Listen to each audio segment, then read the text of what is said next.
हदीस पाक में अचे तो साईं करीम हिकिड़े जबल खां चढ़ पिया त सद थियो या रसूल अल्लाह या हबीब अल्लाह। साहबा कराम फरमाता असा के का शेर ज़कात भेजे साईं जबल खां ही घुमी ये जो आयात है कि हरणी सुभान अल्लाह शिकारी हरणी के बदो वेठो पान आराम में आया साईं करीम ने हरणी के वेजाया पुछम चारणी छा मसलो आ तो मुखे पुकारियो हरणी अर्ज पई करे साहबा करम फरमांदा असा बोली कोन का समझो रहमतुल लिल आलमीन उनजी फरियाद सुने पियो हरणी अर्ज कयो मुझा महबूब करीम सल्लल्लाहु अलैहि वसल्लम हे शिकारी रात मुखे शिकार करे आयो आ शिकार थींदो रहंदो आ पर मुझा सना सना बच्चा जबल में रहिजी वियान ऐं मुझा साईं उहे पुछान उञा हूंदा मुखे निहारींदा हूंदा हे मुखे शिकार करे आयो आ हाणे महिरबानी कर मुखे खोल मुंह में जामन पो मां डोड़ पाए वञी बच्चन खे खीर प्यारे अचां।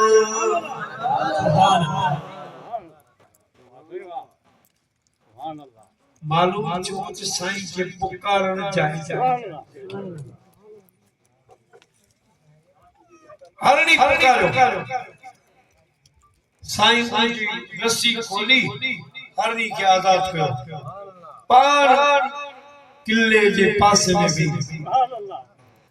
जई वक्त में शिकारी जागो साईं अॾे न्यारे अर्ज कयई या मोहम्मद सल्लल्लाहु अलैहि वसल्लम मुझो शिकार ते बदलो हरणी साईं फरमाया असा खोलिया बच्चन की खीर प्यारे मोटी सुभान अल्लाह उन शिकारी जो साईं हरणी खोली झंग जी सबरी मोटी मुझा प्यारा दोस्तों साईं करीम ने फरमायो मां कई हिक कौम जो सरदार नाया अल्लाह पाक मुखे हर सावारी चीज ए हर शय जो रब मुखे सरदार बनायो है। हरणी मूसा वायदो करे भैया मोटी दी मुझा प्यारा दोस्तों बुजुर्गो आने हरणी जो उते वही बच्चा जोड़ी आया चवन लगा माता ते दुखन ले कई चार जी जल पाले दुखन ले कई चार जी जल हिनन सूरत सहन दे हिनन दुखन ॾिसण दे दिनई प्यार जी जल ओ दिनई प्यार जी जल पाले दुखन ले कई प्यार जी जल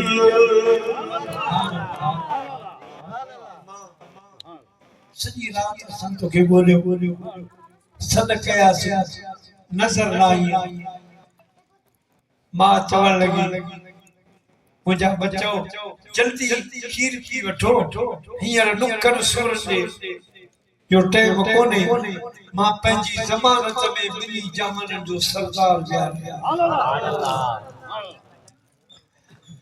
बच्चा चवण लगा अम्मा ओ रात खीर न प्यारी तमुआसी कोन हाणे भी कोन वरदासी असां के गड वठी हल मन इन बहाने आमिना जे लाल जो दीदार थी वने सुभान अल्लाह गुला प्यारा मुसलमान भाईरो हरणी बच्चन सुनो साईं वन पहुंची शिकारी हैरान थियो मुझा प्यारा दोस्तों किन लिखवा जो गैर मुसलमान हो इहो साईं जो मौजो ॾिसी कलमो पढ़ी मुस्लमान सुभान अल्लाह